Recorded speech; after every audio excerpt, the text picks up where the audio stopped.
कांग्रेस में विपक्ष के उपनेता आफ्ताब अहमद हमारे साथ, उनसे बातचीत करेंगे। सर, आज जिस तरीके से राज्यपाल का अभिभाषण आपने देखा, इसको लेकर के आप क्या कहेंगे? विकास को लेकर के एक लंबी गाथा जो है वो देखने के लिए मिली अभिभाषण। जो राज्यपाल महोदय का जो अभिभाषण था उसमें कोई नई चीज़ जो है या नया कोई दृष्टिकोण जो है सरकार का जो है वो नहीं आया है।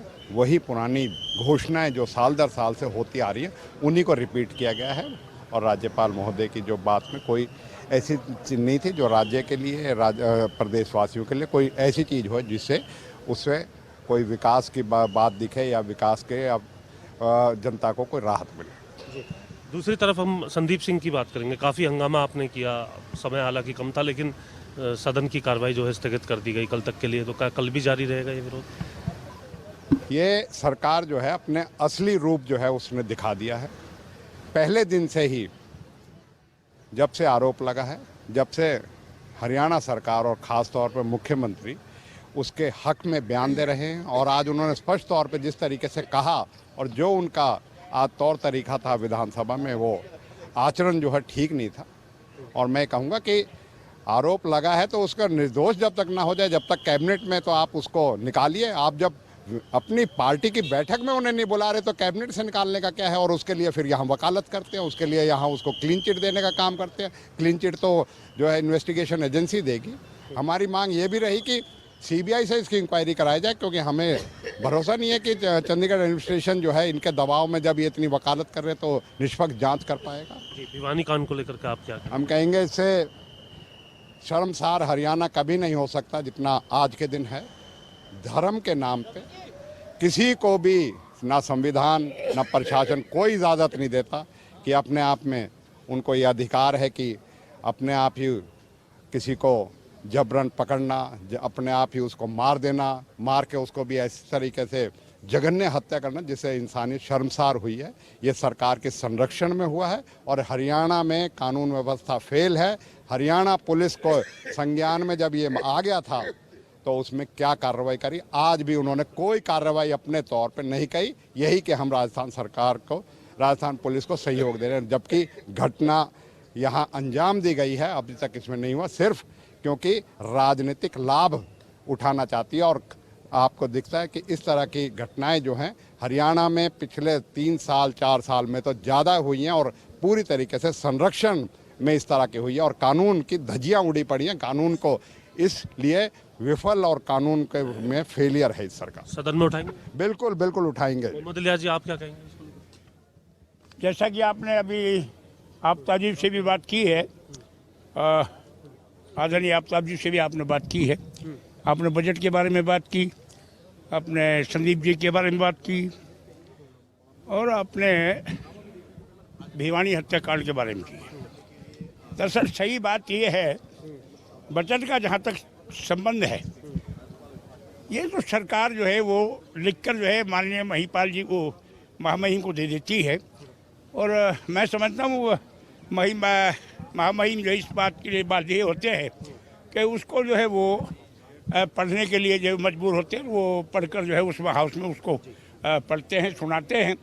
लेकिन उसमें कोई ऐसी बात जो हमने देखी, जो हमने सुना, जो देखी, जो महामहिम ने उसको पढ़ा, प्रदेश के लिए कोई ऐसा इंडिकेट नहीं हुआ कि उस बजट से कोई बहुत बड़ा फ़ायदा होने वाला है। लिहाजा किसी भी वर्ग को उस बजट से कोई फ़ायदा होने वाला नहीं है।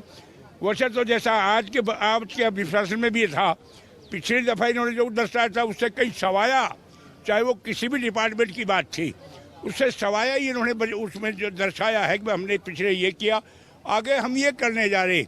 यानी ऐसा समझें कि जैसे आज 10-5 साल के लिए जो है वो बहुत लंबा प्लान ये बना रहे हैं, लेकिन उसको सच्चाई के ऊपर आधारित नहीं है। वो एक, मैं तो उसको लास्ट में यही कहूँगा, वो बिल्कुल झूठ का पुरंदा है।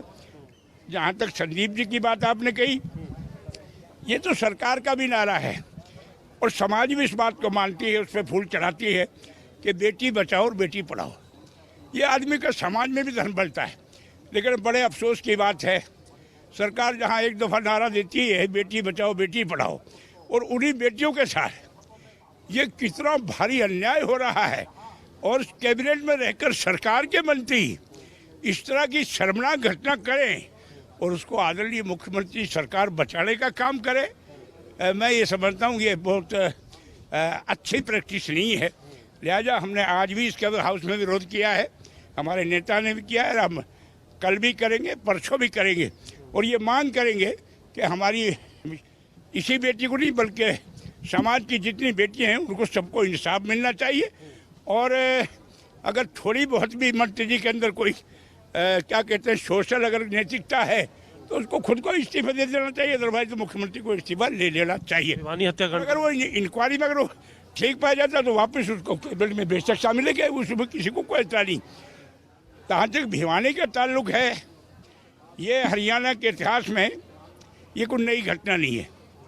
इससे भी 6-7 पहले घटनाएं हो चुकी हरियाणा के अंदर, लेकिन हरियाणा की तरफ से ऐसा कोई एक्शन सरकार ने नहीं लिया जिससे ये मान लिया जाए कि भाई वो अचानक हादसा हुआ और सरकार ने उस पर एक्शन लिया। यहाँ तक की बात जो पिछली घटनाएं हुए बहुत से लोगों में आज तक भी गिरफ्तार नहीं हुए।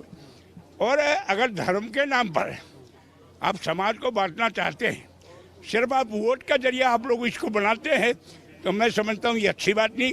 इससे समाज भी टूटता है और इसमें प्रदेश के जो है वो जहाँ तक हमारा देश अखंड भारत है, इन सारी चीज़ों पर अगर यही होता रहा, अगर धार्मिक चीज़ों पर अगर इंसानों को पकड़ पकड़ कर दूसरे प्रदेशों में लाकर या अपने प्रदेश में लाकर उसको अपहरण कर और उसको आग से जला दिया जाए, तो मैं समझता हूँ इससे ज़्यादा कोई शर्मनाक बात नहीं हो सकती।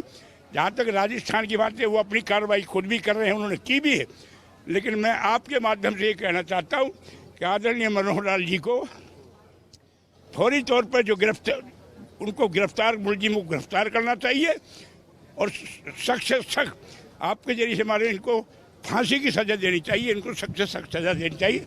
मैं आपके माध्यम से ये कहना चाहता हूँ सख्त से सख्त सजा होनी चाहिए। कांग्रेस के तमाम विधायक और सदन की कार्रवाई स्थगित हो चुकी है, पहला दिन हो चुका है। हंगामा आज भी था, हंगामा कल भी रहेगा।